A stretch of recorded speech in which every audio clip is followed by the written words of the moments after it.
वर्तमान जो विकृति कथा होउची कुआ जाउची जे 30 लाख लोकंकु टी रेवेन्सा से कुआडे ता नरहंता से कुआ जाउची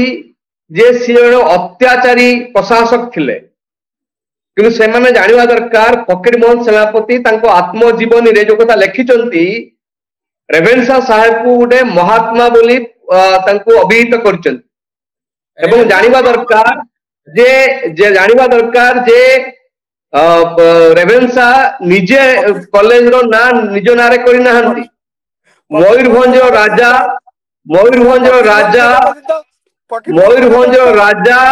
तांकर प्रस्ताव अनुसार ये रेवेन्सा रो ना हेची नामकरण हेची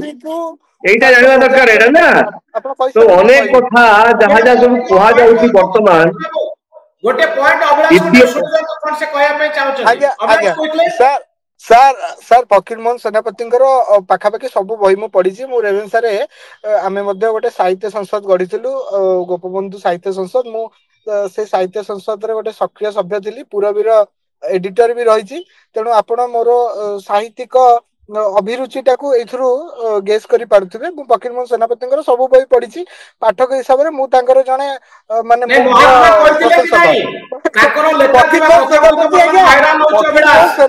फकीरमोहन सेनापति पर आज्ञा इंग्रेज मानक द्वारा केमिति केन्दुझर प्रजा आंदोलन को दबा जीवो ता पई चिट्ठी लिखिकी जणैथिले बाट केमिति दबा जीवो जे धरणीधर भूया को को बलिया भाबे केन्दुझर प्रजा आंदोलन को दबा जीवो इंग्रेज मानक बुद्धि बतैथिबा व्यक्ति होचन फकीरमोहन सेनापति तेणु जे सरकारी कर्मचारी थिले इंग्रेज सरकार को समय रे इंग्रेज सरकार को प्रति तांकर प्रभुत्व प्रति तांकर सम्मान रहइबो तांको से तेल मालिश करिवे तांको से कहिवे एथिरे कोनोसी प्रकार दियुक्ति रहबार आवश्यकता नै ठीक अछि देबे से फकीरमोहन को आपण मध्ये फकीरमोहन को मध्ये आपण डिजाइन करचंती फकीर नहीं अभिलाष इतिहास रो को संदीक्षण रे